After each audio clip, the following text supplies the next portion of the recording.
கொட்டுக்காளி படம் ஏன் நிறைய பேருக்கு பிடிக்கல, கழுவி ஊற்றுறாங்க, டீட்டெயிலாக பார்ப்போம்.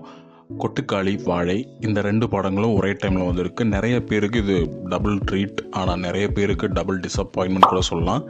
2 படங்களுக்கும் ஒரு சில மிக்ஸ்ட் அண்ட் நெகட்டிவ் ரிவ்யூஸ் வந்திருக்குங்கிறது உண்மை தான். இந்த 2 படங்களும் எனக்கு எந்த விதத்தில் தாக்கத்தை ஏற்படுத்திச்சுன்னு பார்க்கலாம். ஒரு சில ஸ்பாய்லர்ஸ் இருக்கும். ஸோ படம் பார்க்காதவங்க படம் பார்த்துட்டு இந்த வீடியோ பார்க்க தாழ்மையுடன் கேட்டுக்கொள்கிறேன். ஒரு பையனுக்கு பேசி வச்ச ஒரு பொண்ணு காலேஜ் போயிட்டு இன்னொரு பையனை லவ் பண்ணுறா. அந்த பையன்தான் வேணும்னு சொல்கிறான். அதை எதுக்குற வீட்டுக்காரங்க பொண்ணுக்கு அந்த பையன் ஏதோ சூனியம் கிண்ணியம் வச்சுட்டான்னு சொல்லி சாமியார்கிட்ட கூட்டிகிட்டு போகிறாங்க. அந்த பேசி வச்ச பையனும் கூட வரான். அங்கே என்னென்ன நடக்குதுங்கிறது தான் கொட்டுக்காளி படத்தோட ஒன்லைன். இந்த படம் முழுக்க முழுக்க ஒரு ஃபெஸ்டிவல் படம். இன்டர்நேஷ்னல் ஃபெஸ்டிவலுக்கு அனுப்பக்கூடிய ஃபார்மேட்டில் எடுக்கப்பட்டு எடிட் செய்யப்பட்ட ஒரு படம். அதை தியேட்ரிக்கல் ரிலீஸ் பண்ணியிருக்காங்க. மேபி இப்போ வர நிறைய நெகட்டிவ் ரிவ்யூஸ் இந்த ரீசன்னால் கூட இருக்கலாம். ஸோ நம்ம புரிஞ்சிக்க வேண்டிய முதல் விஷயம், இது கமர்ஷியல் படம் கிடையாது. சூரி இருக்கார், கிராமத்து படம் சூப்பராக இருக்குன்னு ஃபைட்டு சாங்கெல்லாம் எதிர்பார்த்து போனீங்கன்னா கண்டிப்பாக கடுப்பாகி தான் வெளியே வருவீங்க. டைரக்டரோட ஃபஸ்ட்டு படம் கூழாங்கல் பார்த்து உங்களுக்கு அது பிடிச்சிருந்தா, அந்த படம் பிடிக்கிறதுக்கு உங்களுக்கு நிறைய சான்சஸ் இருந்திருந்தால் இந்த படமும் உங்களுக்கு ஒர்க் ஆகும். அதனால் விடுதலை, கருடன் மனசில் வச்சுட்டு தயவு செஞ்சு போகாதீங்க. இந்த படம் ஏன் எனக்கு பிடிச்சதுன்னா, பேசிக்கலி எனக்கு ஆர்ட் ஃபிலிம்ஸ் பிடிக்காட்டியும் லாங் ஷார்ட்ஸ் இருக்கக்கூடிய ஒரு சில படங்கள், கிராமத்தில் நடக்கக்கூடிய கதைகள், அவங்க வட்டார வழக்கு, இதெல்லாம் கொஞ்சம் பிடிச்சனால அப்படியே பார்த்துட்டு இருந்தேன். மோரோவர் படத்தில் நடக்கிற எல்லா காட்சிகளும் ரொம்ப லைவ்லியாக இருந்துச்சு.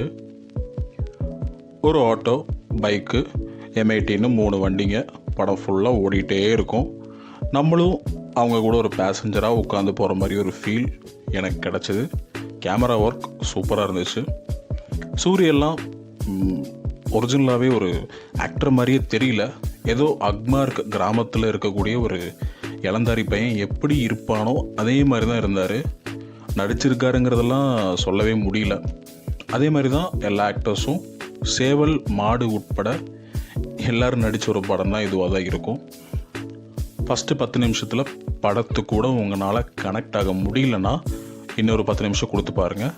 அப்போவும் உங்களுக்கு போர் அடித்தா கண்டிப்பாக இந்த படம் உங்களுக்கு எரிச்சலை கொடுக்கும். மேற்கொண்டு கிளைமேக்ஸ் பார்த்தீங்கன்னா அப்படி ஒன்று இருந்து அதை நீங்கள் பார்த்தீங்கன்னா மனசுடைஞ்சு தான் போவீங்க. ஸோ கொட்டுக்காளி கண்டிப்பாக எல்லாருக்குமான படம் கிடையாது.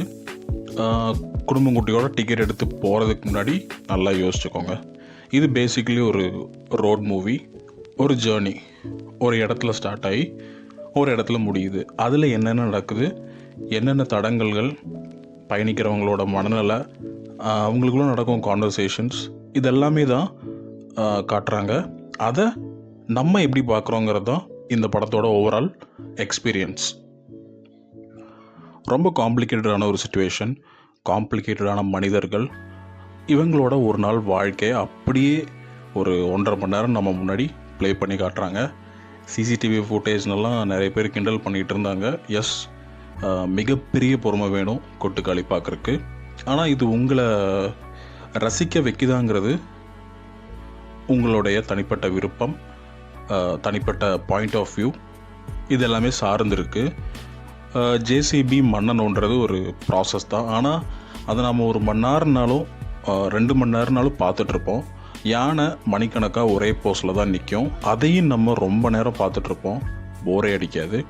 கிட்டத்தட்ட அந்த மாதிரி தான் கொட்டுக்காளி. ஒரு கிராமத்து ரோட்டில் 3 வண்டிங்க போயிட்டே இருக்கும். ஏரியல் ஷாட்டில் காட்டுவாங்க. 2 நிமிஷம் 3 நிமிஷம் இந்த வண்டிங்க போகிறத மட்டும் காட்டுவாங்க. அதை போர் அடிக்காமல் உங்களால் பார்க்க முடியும்னா இந்த படம் உங்களுக்கான படம். கொட்டுக்காளி ஏன் எனக்கு பிடிச்சது, எல்லாருமே குறையா சொன்ன அந்த கிளைமேக்ஸ், அந்த 10 நிமிஷம் காட்சி தான் என்னை ரொம்ப யோசிக்க வச்சுது. கொட்டுக்காளி ஒரு அடங்காத பொண்ணுன்னு சொல்கிற மீனாவை பேயோட்டுற இடத்துக்கு கூட்டிகிட்டு போகிறாங்க.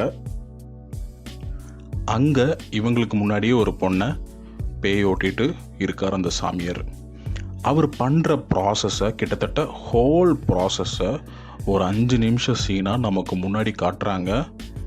கேமரா ஸ்டேபிளாக அப்படியே இருக்குது. இவர் ப்ராசஸ் பண்ணிகிட்டே இருக்கார். இதை ஹீரோ, அதாவது பாண்டிங்கிற சூரி கேரக்டர் பார்த்துட்ருக்கான். அப்போது அவன் மனசுக்குள்ளே என்ன யோசித்தான், ஏன் அவன் முகம் மாறிச்சு, ஏன் ஒரு மாதிரி ஆயிட்டான், இதுக்கெல்லாம் பதில் சொல்லாமல் படம் முடியுது. ஆக்சுவலி அந்த பதில் நம்ம தான் தேடிக்கணும்.